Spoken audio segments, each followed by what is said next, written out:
Welcome back to Stateside Veterans. Anytime a service member or a veteran's pay or benefits are impacted, I get concerned.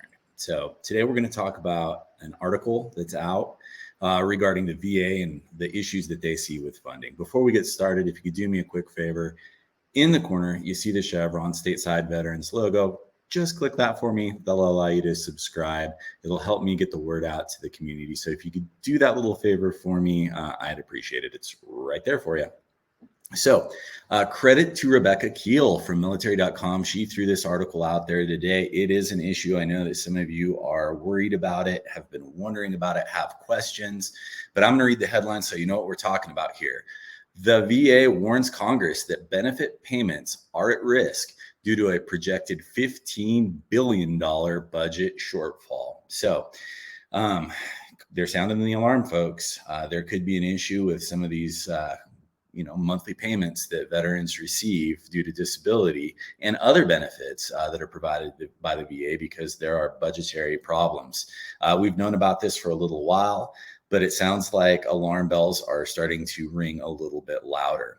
I'm going to jump back into the article here. The Department of Veterans Affairs expects to be nearly $15 billion short of what it needs to pay for benefits and healthcare this year and next, in part because more veterans are using VA services than expected, officials told Congress this week. I hope Congress is listening.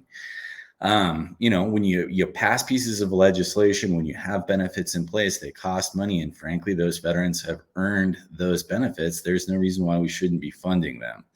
An increase in benefits claims driven by the PACT Act could leave VA benefit accounts $2.9 billion short this year. Meanwhile, healthcare accounts could be nearly $12 billion short next year because of higher than expected staffing and prescription drug costs, among other factors.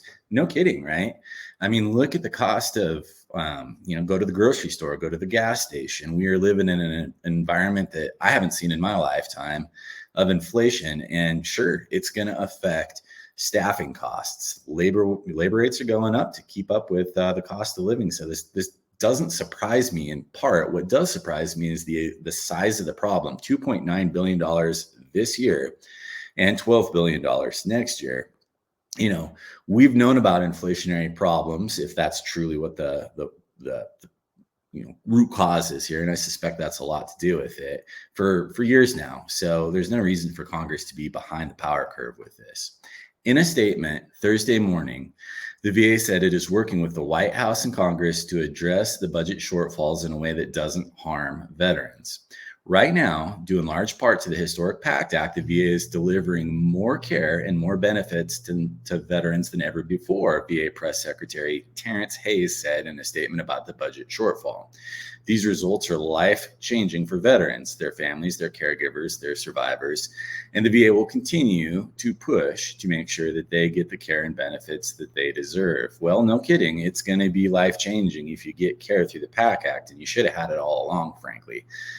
This is something that shouldn't have taken years and years worth of legislation to get over the fence. I'm glad that it did. But yeah, it's going to cost some money to address those concerns that those veterans have from their service, and they claim under the PACT Act. So of course there's going to be a cost associated with this, guys. This is a failure to anticipate as much as it is a failure to take into inflationary effects. And oh by the way, the VA has failed to recoup nearly $665 million as of February of this year through community care claims. So, it's not hard to understand that the VA is getting behind financially when A, its needs aren't being anticipated properly, and B, it's not collecting the revenue it should through the community care problems. Continuing on here, but a slideshow shown to Congress that was obtained by military.com warned of potential disruptions to benefit payments if there is insufficient funding by the end of the fiscal year. That's coming up on the 30th of September, for those that don't know. And the chairman of the House Veterans Affairs Committee is blasting the department for mismanagement.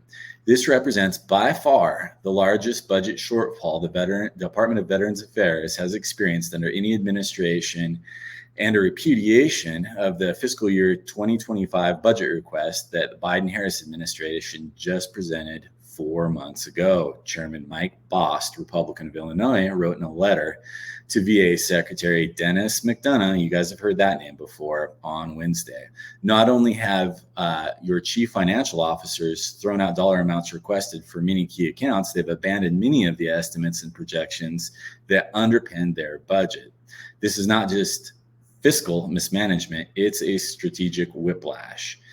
Bost demanded McDonough answer questions about the budget shortfall by July 26th, and he raised the specter of a subpoena if he does not comply. So I can understand, Congress is going to pass legislation based off of a budget that the VA, throws out there via the administration or via their own internal processes. And when you start missing the mark by the number of zeros that are, present here, it's super concerning. And just for the record here, I'll read this one last sentence and then we can wrap it up. For this year, the VA had expected to spend about $193 billion on benefit payments for veterans. That's a large chunk of money. So we're talking about, still a pretty substantial miss based off of their whole budget scope. So I'm going to let you guys read the rest of this article, but anytime, somebody raises a flag and says that veterans payments, veterans benefits are at risk and somebody has screwed up, be it Congress, be it the VA, be it the White House, probably a little bit of all of them, I want to bring it to your attention. I think it's important that you guys keep your eye on this. So take a look at the article down below.